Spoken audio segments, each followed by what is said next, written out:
మొత్తం ప్రభుత్వ ఉద్యోగులుగా గుర్తించాలి. స్కీమ్ వర్కర్లను ప్రభుత్వ ఉద్యోగులుగా ఇవ్వాలి. స్టీల్ ప్లాంట్ కి సొంత గనులను ఇవ్వాలి. స్టీల్ ప్లాంట్ కి సొంత గనులను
అందరికీ నమస్కారం అండి. మేము మెప్మాలో ఆర్పీగా పనిచేస్తున్నాను. గత కొన్ని సంవత్సరాలుగా పనిచేస్తూ మాకు గవర్నమెంట్ కొంచెం వేతనం అనేది ఇస్తుంది. అలాగే మాకు మహిళా ఆకాశం అని చెప్పేసి మాకు ఒక యాప్ని మాకు ఇచ్చారు. ఎస్హెచ్జిల్ని మోటివేట్ చేసి వాళ్ళే ఆన్లైన్ చేయమని. ఆ యాప్ చేస్తే కనుక మీకు 8,000 కంపల్సరీగా ఇస్తామమ్మా అని చెప్పేసి ఎస్హెచ్జిల్కి చెప్పడం జరిగింది. అయినా సరే మేము పక్కాగా నెలంతా మేము ఆన్లైన్ చేసినా సరే మాకు శాలరీస్ అయితే 8,000 అయితే పడతలేదండి. 6,000, 5,000, 3,000 పడిన వాళ్ళ ఆర్పీలు కూడా ఉన్నాము. అలాగే మా మీద ఎక్కువ యాప్లన్నీ మాకే ఇచ్చేసి ఆన్లైన్ చేయండి అని చెప్పేసి మాకు ఒక ట్యాబ్ ఒకటి ఇచ్చారు.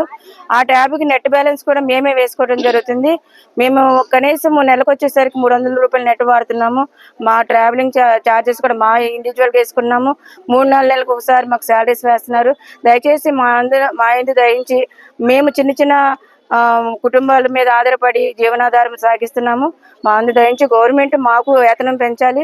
అలాగే మమ్మల్ని కూడా రెగ్యులర్ చేయాలని కోరుకుంటున్నాము. జీతాలు కూడా ప్రతి నెల వేసేటట్లుగా చూడమని మా సిఐటి యూనియన్ ద్వారా కోరుకుంటున్నాము.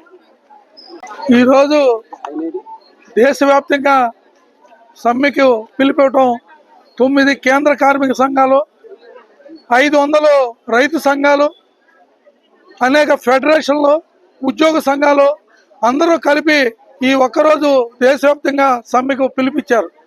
ప్రధానమైన డిమాండ్ లేబర్ కోడ్ని వ్యతిరేకిస్తేనే లేబర్ కోడ్ని వెనక్కి తీసుకోవాలి, తీసుకునేదాకా పోరాటం నిర్వహించాలనేది ప్రధాన ఉద్దేశం. ఈరోజు నరేంద్ర మోడీ గారు అధికారంలోకి వచ్చిన తర్వాత కార్మికుల మీద అనేక దాడులు, అనేక ఇబ్బందులకి గురి చేసిన పరిస్థితి ఉంది.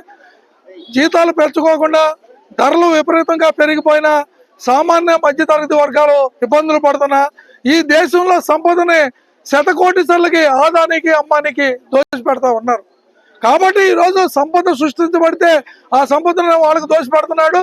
రెండో పక్కన నరేంద్ర మోడీ గారు చెప్పేది ఏంటంటే సంపదకి సృష్టి ఎవరిని అడిగినా, చిన్నపిల్లల్ని అడిగినా చెబుతారు సంపద సృష్టించబడాలంటే కార్మికుడు పని చేయాలి.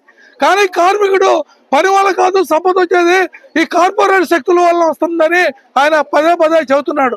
మొన్న మన ప్రధాన న్యాయమూర్తి, సుప్రీంకోర్టు ప్రధాన న్యాయమూర్తి కూడా పారిశ్రామిక అభివృద్ధికి కార్మిక సంఘాలు ఆటంకం అని ఆయన ప్రకటించాడు. ఎంత దుర్మార్గం అంటే ఈ రోజు కార్మికులు పనిచేయిందే ఈ దేశంలో సంపద రాదు. అలాంటి సంపద సృష్టించే కార్మికుల మీద ఇలాంటి అబండాలు వేయటం సరైంది కాదు. కాబట్టి కార్మిక వర్గం చైతన్యంతో రాబోయే రోజుల్లో ఈ చట్టాలను ఎలకొట్టడానికి ఒక ప్రజా ఉద్యమాలు నిర్వహిస్తుందని సందర్భంగా తెలియజేస్తూ ఈ రోజు ఏంటంటే దేశవ్యాప్తంగా 30 కోట్ల మంది కార్మికులు ఉద్యోగులు ఈ సమ్మెలో పాల్గొంటున్నారు. ఇదే విధానాలు కొనసాగిస్తే రాబోయే రోజుల్లో ఆయన తిరిగి ఇంటికి పంపించే వరకు ఆయనకి తగిన శాస్తి కార్మిక వర్గం చేస్తారని ఈ సందర్భంగా తెలియజేస్తున్నాం.